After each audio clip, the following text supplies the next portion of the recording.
Hey lovelies, you're welcome back to Reviews and Recaps. Let's talk about Ready to Love, Season 1, Episode 5. Okay, so the episode started with Ashley choosing the same man she referred to as combative. Honestly, guys, that was so wild to me. I'm like, how you finna choose this man that you said is combative? Like, are we really choosing people we refer to as combative? It's like, if that's not a red flag and that doesn't show that Ashley has some things she needs to work on, I don't know what else she's gonna get. So, in relation to that, what I'm going to be doing with today's review is talking about the key things that I picked up on today's episode. So, if you're new to this channel, please make sure you subscribe. I do reality TV show commentary and all things in between. So, subscribe, please. And if you're a returning subscriber, thank you so much. I love you. Let's get into today's video. Now, before we get into the nitty gritty of today's video, please hit that like button. For me, thank you very much. It helps with the algorithm. It is free, guys, so please hit that like button. Now let's talk about it. Who in their right mind chooses someone they see as combative to be their keeper, to be someone who they're going to go on dates with? And then she's like, oh, she likes it. I'm like, girl, if this is what you like, then you're not healed. You're not healed enough to choose the right person. You're not healed enough to date the right person, You're just not there yet. So it's clear that you still have a lot of work to do to get out of that space. So I was deeply shocked that she chose him. I was like, you chose a man you refer to as combative. A man that you had a combative situation with. You proceeded to choose them? Like, that was bizarre to me. So I'm like, yeah, girl, Ashley, you have a lot to learn. You have a lot of work to do to grow out of whatever it is that is going on with you, sis. Let's move on to Charisse and Maurice, right? So Charisse decided to let Maurice go. I'm like, finally, you should have let him go like the first episode when he wasn't talking to you and he was just eating his food whilst you were trying to have all the conversations. I would have let him go then. But she didn't. So she was basically saying that, he was shocked that she let him go. And I'm just like, but they had such a good connection. I'm like, what connection, sir? Where was the connection? I'm still waiting. Where was the connection? Like, seriously, where was the connection? You barely spoke to this woman. How are you oblivious to the fact that there was nothing there? It was just smokes and mirrors. It was shallow. He's like, oh, they were connecting. Connecting how? How do you connect to someone you don't talk to? What in the weird nonsense is that? I personally think Maurice is someone who is used to doing the barest minimum. You know how you meet a guy and the guy is used to not doing much to get a girl. So he barely does anything. Oh, let me tell you, quick story time. There was this guy I was talking to now, he was a really attractive man, 6'3" or whatever. Body. Oh, I think it was 6'4". Let him not hear this. He'll be upset. I didn't refer to him as 6'4". Anyway. 6'4", body on point, face on point, just very, very good looking, right? Initially seemed like a really nice guy. But as we got to a point where we're getting to know each other, I noticed that he was a very barest minimum kind of guy. And I was like, okay, I require a lot more than that. I have standards. And don't get me wrong, I like receiving a certain type of energy from someone I'm dating, but I also reciprocate that energy, right? So I was quite surprised. And then this man said to me, he likes to be pursued. And it feels like I'm not pursuing him. I'm like, yeah, I'm not the one for you. That man was used to, because of the way he looks, he was used to a woman fawning for him, running all over, doing things for him without any sort of commitment, without him having to do anything. And so for me to require more, in order to even get to that point, he's just like, nah, he wants to be pursued. And I'm like, yeah, dude, that ain't my thing. I'm not the one for you. And that's the impression I get from Maurice. Maurice is used to doing absolutely nothing because he has money, and he's built a life that a lot of women or some women would want, right? And so for him, he feels like just having enough money is enough. All he has to do is to provide for her, and that's all that she's gonna need. I don't need to talk to her. I don't need to talk to her about anything. She's just gonna be an arm candy, and that's that. I feel like that is exactly what he wants. And that is what he thinks of relationships. And that's why it's not going to work with someone who wants more. What that kind of person needs is someone who does not care about any interaction. She doesn't want to talk about nothing. She just wants your money and the experience that you're going to give her while she's out here living her life with other people and her friends and whatnot, right? Getting her communication, getting her intimacy from other places. That's the kind of person Maurice needs, in my opinion. Now, I will say Charisse is very, very shallow to have even put up with it for those 3 episodes or whatever that she did. So, good on her. So basically, the dating expert, can't remember what her name is. Maybe let me know in the comment section if you guys pick up on what her name is. She was like, oh, she's going to invite their friend, or their friends are here to help them go on dates with their keepers, right? And vet their keepers, okay? So we got reintroduced to Camille from Ready to Love. All of them are from Ready to Love anyway, so you guys might remember them from previous seasons. Camille was one of those people that no one really liked from previous seasons. Over the top, facial expressions, looking crazy as hell.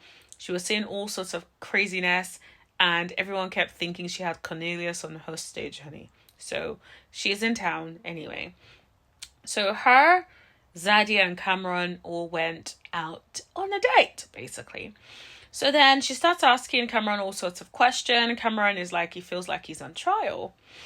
And Cameron was quite open about the fact that he needs to date someone who is open to moving to the South, and that he's not open in terms of like moving the other way, right? He's not really open to like the city life and all of that. He is used to being in the South, right? Like he's not open to like other areas, right? Up north, for instance, he was talking about like the cold and whatnot, which is fair enough. Like, as much as I would love to move around and travel around, there are certain places that I'm like, do I really want to go because it'd be cold? So I get it, right? And then, but Camille was not feeling it, because Camille was like, she can visit, but she ain't moving. I'm like, Camille, do you want this babe to find a man that she likes, right? And likes her back, right? If this man likes her and she likes him, like, and she decides to make that decision to move, then that's up to her. Like, you're not the one that would decide because you want to be able to see Zadia every week. Let her live her life, you know? Like, sometimes we have all this, we sometimes have like this family members that feel like they want to make your decision for you. They want to decide what is best for you because they feel like, you know, I'm selfish, right? Like, I want you here. I'll give you an example. One of my bestest friends is potentially moving to a completely different country that is like 18 hours away or something. It's going to be a long ass journey, right? But guess what? I'm supportive of her moving. Now, am I saying that deep down I'm not like sad that she's going to go? Of course I'm sad, right? But that's like me then saying, no, you can't move. Like, why would you do that? I want the best for her. And if this is a great opportunity, then do it. Live your life, sis.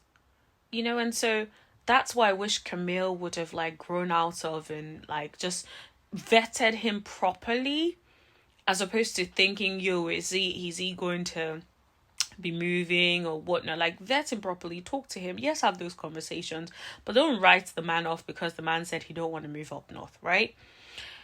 There was that as well. Also, they talked about Cameron's schedule and how he's very busy. Like, okay, I will talk about this in a little bit more detail, right? When we get to later on when we talk briefly about the debrief.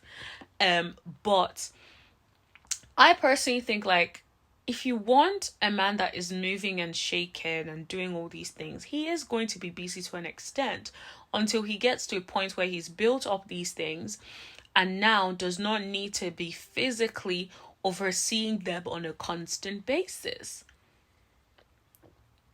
So I don't really understand why the fact that man said he's busy, and he even said it would be at a point where he'll be like more or less busy in a year. That's someone who has a clear plan and a goal, right? He's not saying, clearly he has some time if he's on this date with you, right? But of course, he's working on freeing up more time for family within a year. That's a clear plan. So I don't understand what the issue is. Anyways, let's move on to Vern and Jabari and Liz. Now, I absolutely loved seeing Liz. Liz is one of my favorites, all-time favorites from Ready to Love. She just has such a sweet, genuine spirit. Like, I don't think I've ever really liked and connected with someone as much from Ready to Love as I've connected just emotionally with Liz, right? And and I just feel like she's a very honest person. I wish she was on this show as well. I hope that she does get a second chance at like finding love on the show. But even outside the show, I pray that she finds her person. Anyways, moving on. You all know I love Liz. Let's move on. So Liz, Vern, and Vern. Liz, Vern, and Jabari finally got it out. sat down, and Liz was asking him questions about, how does he feel about a woman who's a boss? And Mr. Jabari starts talking about, he feels like she needs to be able to turn it off when she's home, blah, blah, blah. The truth of the matter is, if you're a boss, you can't always turn it off, right? Like, there are some times where you're going to bring that energy home, right? And also, there are sometimes, especially if you're an entrepreneur, or like something could happen at your business, right? You are clocked in the evening, you want to rest up, and then something happens. So guess what? You pick up your things, you head out straight to go and see to what has happened, to fix it, right? That's what you do. That's your business. That's your baby, right? And also with Vern does a lot of things, and also it sounds like she travels quite a bit in terms of like things that she's doing, projects and whatnot. So, but then on the other hand, it sounds like Jabari wants a 9 to 5 kind of wife, like a wife that works 9 to 5, comes back home, and he's just like, oh, we're home and cozy, and you may not get that. And the thing about it is, if he was very open and said, you know what, that's not my lifestyle, but I love a woman, if that's what she wants to do, I'll absolutely support her and help her where I can, try to pull that load off her. If there's anything I can do to assist her, I would, right? But the way he said it with so much vim about the, she gotta put that at the door, she gotta clock out, like, dude, it's a bit too much. For me, it was a turn off. As someone who's a boss, I can't imagine dating someone who feels that way. Now, don't get me wrong. I'm also a believer of like, try to turn down that energy when you're coming home, right? Like, when I'm coming home, I don't want to bring that energy home, right? So it's not all the time I'm going to come with that like rah-rah energy that I brought from work. I'm going to come, shower, relax, get into my zen femme, energy, right? But there are some days when, as much as I don't want to, sometimes I bring work home. Sometimes it happens, right? Sometimes it happens. Is it the right thing to do? No, but sometimes it happens, right? For me anyway, if I haven't solved something at work and it's on my mind, I'm going to get home, even no matter how much I don't talk about it, I'm going to dream about it because it's that important and serious to me, right? And so I can only imagine like, how it could be for Vern, right? And it would be nice to have a partner that is supportive, that you can talk through these things with, who doesn't feel like you need to leave it at the door and come home, You're a boss, you're a boss. You're always going to be a boss. It's not like you can be like, oh, okay, I'm not going to be a boss when I'm at home. Like, of course, I'm saying, yeah, don't come and be bossing people around in your home. That does not make sense if that's not the kind of home you're trying to build.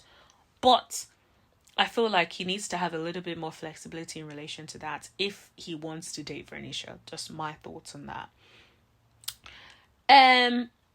He said something as well that struck me, right? He was like, by the time I'm home, my woman is home. There is a way he said that sent shivers down my spine. I can't really, like, did you guys feel that way, or is it just me? Because when he said that, I can't lie to y'all, like, I felt shivers down my spine. I was like, that made me feel weird. That does not sound like someone who is gonna be, he's gonna be compromising, or he's gonna agree to a compromise of some sort. It sounds like someone that would be like, oh, now you have to go. Oh, you have to go again. Nah, I don't need that. If anything, you need someone who wants to build with you, or you need someone who supports you wanting to build. Unless you're not entrepreneurial, unless you're not someone who wants to build in that way. Some people don't really have high ambitions, right? And that's okay. That's how they feel, right? So I feel like he needs to be dating someone who doesn't have a lot of ambition, or who is a career person, because then their job usually has a timeline. Of course, people work late and whatnot, but generally their time is a little bit more focused, as opposed to like entrepreneurs. Anyways, let's move on to LJ, Keith, and Charisse. So they went out and they were talking. LJ was trying to fill Keith out. And Keith said something, right? Keith talked about how his first solo trip was to Dallas. If you see the way Charisse was looking, like, what? I even thought he meant international. Yeah, it was not international, it was Dallas, honey. So she was not pleased with that. And so they were talking to Keith to find out like what kind of things he would like to do with Charisse. And he was like, oh, he likes very simple dates, walk and talk, get some ice cream. Charisse was not here for it. Charisse was not here for it. I bet in that moment, Charisse is probably thinking, I better call Maurice back because this ain't working for me. I ain't about to be walking about. I ain't about to be doing no ice cream about. No. I thought that was funny. But yeah. So, yeah. I don't think Charisse is the woman for you, honey. Keith. You need someone like... Who on the show would be cool with walk and talk? Let me think. Definitely not Zadia. And Vern is a grown-ass woman. She will enjoy it, but at some point it's gonna get old. Okay? Maybe Ashley. Ashley seems sort of easy to please as long as you give her attention and you're all about her. I think perhaps Ashley might be cool with that. This is just me speculating, by the way. I'm not saying it as a fact. Anyways, let's move on to Ashley. This is where I'm sure a lot of you guys are probably waiting to hear this. So Ashley brought her friend called Stormi to meet Kirsten. And what was interesting was the whole date made me uncomfortable. Because it almost felt like Ashley was the third wheel, right? You know what's funny? I called it before I watched the date. And let me tell you why. I called it because I was like, the sitting arrangement is off. Why is it that Kirsten is sitting directly opposite Stormi, as opposed to either them both sitting on one end and then Kirsten sitting opposite them, or perhaps the friend sitting on the side while she's sitting straight up in front of him, so directly opposite. That whole thing, that I just felt like that was gonna be, it was I don't know, as soon as I saw that I was like, why do I think this is about to be a mess? And it it absolutely was carnage. It really was. And so what was interesting was like Stormi wasn't really asking the right questions or questions really. She was just giving compliments to Kirsten. And of course, Kirsten was there enjoying the compliments. And it felt like they were just there chatting away and forgot all about Ashley. That is hella disrespectful. Completely disrespectful. Unacceptable on any grounds. Unacceptable, right? Ashley literally walked off. She literally walked off. She's like, she ain't doing this. And that's fair enough. I can't expect Ashley to, like, I know a lot of people are like, oh, why didn't Ashley speak up in that moment, blah, blah, blah. Yeah, she could have spoken up. But sometimes, have you ever seen something and been so shocked about it that you can't even mutter the words? You don't have the words. I have. Because something similar happened between a friend of mine. That was actually worse, to be fair. It was worse than the Stormi and Kirsten thing, right? A friend, so at this time, a friend of mine, I used to live together, and a guy that was like interested in me, and was trying to date me, came over to visit me where I was living, right? And so he came over as my guest, whatnot, and the whole time it was like she was flirting with him, they were flirting back. It was like flirting heavy back and forth.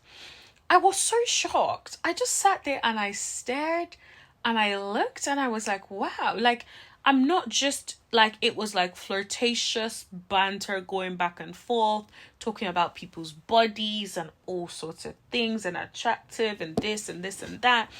I was like, nah, you lot are out of order. But guess what I did? I didn't even bother. I just let them do what they were doing.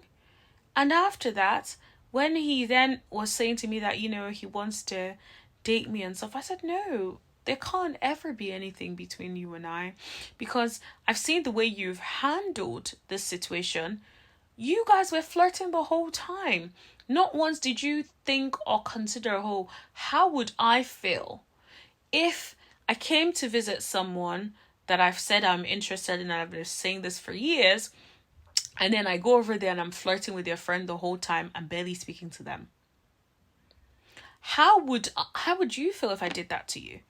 He was then like, oh, he's so sorry, he got carried away. And I said, that's absolutely fine. Like, I accept your apology, but still not going to happen between you and I. Because I cannot, for me, I need to, you've shown who you are, right? Like, I can't trust that it's not going to happen again. And even if the fact that you were able to even be that disrespectful is not something that I'm willing to explore, I don't want to. And then I had a conversation with her and I told her about, you know, how she was being flirtatious, blah, blah, blah. She apologized about it. Did she really? Or she played it down. I can't remember. It's been some years now. But anyway, but my point is, right, like, I understand how shocked I was in that moment. I didn't address it in that moment. I was so shocked.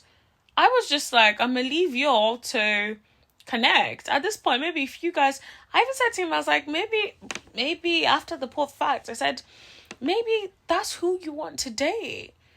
And he's like, no, I just got carried away. You know how I am naturally flirtatious and then I just got carried away. I'm like, either way, you're not my person, you know? And that's what Ashley should be grateful for. Because for me, whilst I was uncomfortable that happened and I was disappointed in both of these people that I've known for a while, I kind of felt like it was good because it exposed both of them, right? And in particular, it exposed this man that was talking about me being the one and ETCs, right? So it exposed who he is. And so it gave me enough for me to know whether or not I wanted to stay and deal with him. And ultimately, I knew I didn't want to deal with him. So Ashley should take this opportunity and be like, thank you for exposing who you are, right?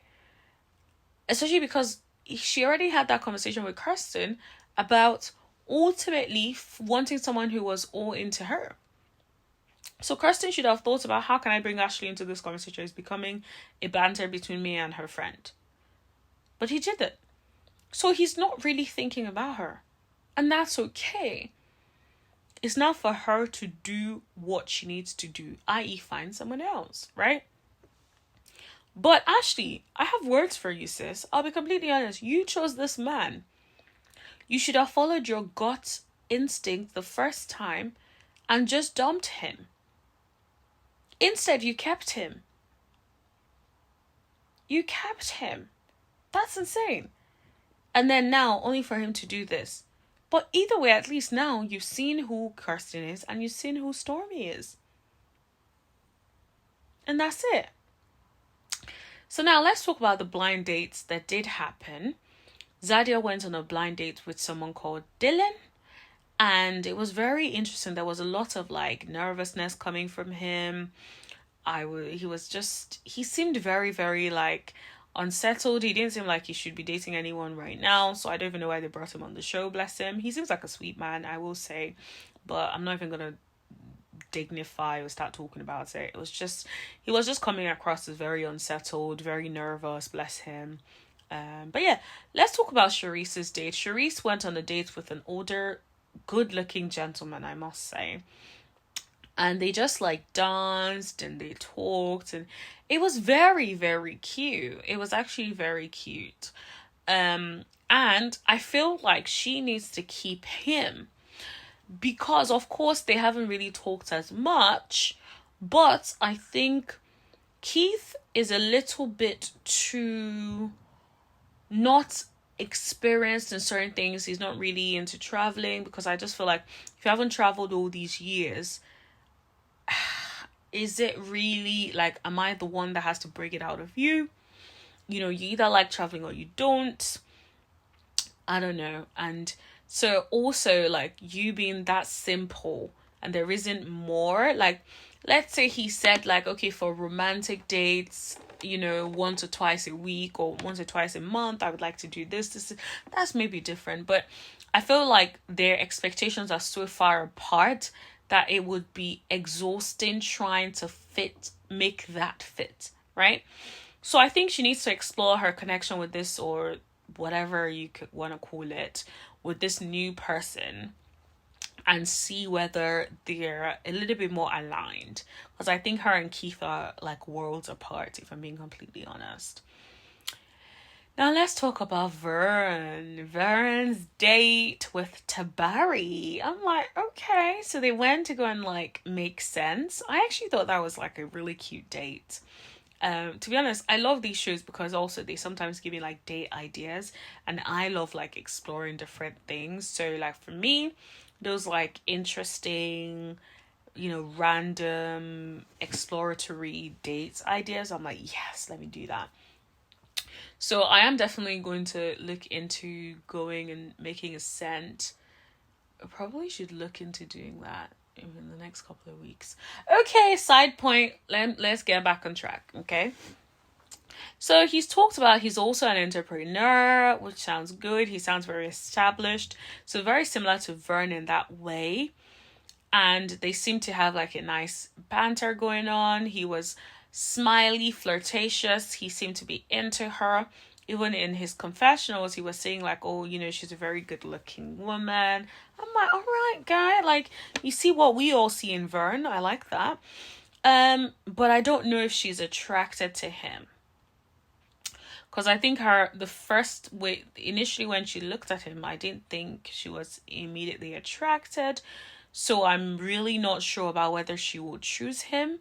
But I really do hope she does, because he's a better fit for her than Jabari is. So it would be very interesting to see whether he chooses her. And then let's talk about Ashley's blind date. Ashley went on a blind date with this guy called Chris. They went on paint and sip, right? I was like, okay, the date was going well. Things were going well. The next thing, she asked him when his last relationship was. And he said 3 or 4 months ago. So she's like, I ain't about to be a rebound chick. Like, why are you in this process if you broke up just 3 to 4 months ago? And I completely get it. I feel like it feels like a rebound, especially because it's so early. However, the reason I'm in a little bit of two minds about it is, for me, I get over things very easily, right? So when I broke up with my ex, I was done, completely done, right? And for me, I, a month was enough for me to heal from that relationship, right? To be fair, I didn't even, if I'm being completely honest, I didn't even have much healing to do from that relationship, right? Because it wasn't a relationship that was toxic. It was just something happened, was a deal breaker for me, and then I exited, right? So I didn't really have much healing to do in relation to that, right? Yes, I guess healing from being shocked that someone who potentially showed up as a certain way did certain things, right? But all of that, I processed, worked through my emotions, all of that. In a month, I was completely fine and good and ready to date. Again, if I so wished, right? Of course, I didn't go on to like really like actively date or anything. And I've been single, right, pretty much since then, right? But my point is, I could have been ready to date at that time, right? So sometimes you might think someone's healing could take 5 minutes, someone's healing could take 2 years, someone's healing could take a month, someone's healing could take 5 years, it could take a lifetime, right? There is no way for you to know, right, that someone, there's no timeline on it, right? It's the same way, let's use Ashley for an example, right? Ashley, girl, I like you, but you have a lot of healing to do, right? So if we're outside looking in, Ashley has been single for how long? A couple of years, right? Yet, she still isn't healed, right? She still has a whole lot of healing to do. I even say before she gets in a relationship. So with even all that time that she's had, she's still not healed. So what is to say that, the guy isn't healed in 3 or 4 months?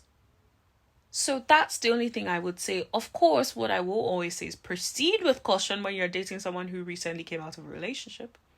Proceed with caution. Make sure you evaluate and make sure that this person is genuinely at a point where they're healed. And how are you going to know?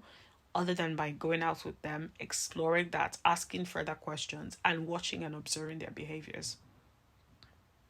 That's what I would say. Okay, so let's move on to the friends debrief. Camille was not feeling Cameron. She felt like Cameron was too busy, even though he said that, he's putting things in place so that in a year, he will be at a point where, he has a little bit more time. And also what was interesting was Cameron, she also did not like the thing about the moving, which I said I knew she was going to bring up. I personally think there's no one that Camille would like for Zadia. I don't think that person has been born yet. I honestly believe that she just Zadia is a little sis, right? And so it's almost like, I don't think you're good enough. I don't think you're good enough. I don't think, even if the guy is good enough, she's still going to find something wrong with him. Okay. Let's talk about Liz. Liz shared the same concerns that I had watching the episode. And she was saying that she's a bit concerned about Jabari not being the right fit for Vern, because she wants to make sure it's not someone that will stifle her growth. And I completely agree. Completely, 100%. Because the way he was talking about it and boss and this and this and that rubbed me the wrong way. And I'm like, this man ain't gonna be supportive. He is going to want you in the house, barefoot, all the time, doing random things for the house, as opposed to supporting you and what you're trying to achieve. In that sense, I think Tabari is coming from similar backgrounds where he's also an entrepreneur. So you guys can talk about that. You guys can build legacy together. You guys can have those sorts of conversations, that would help improve your businesses on both ends, that sort of thing.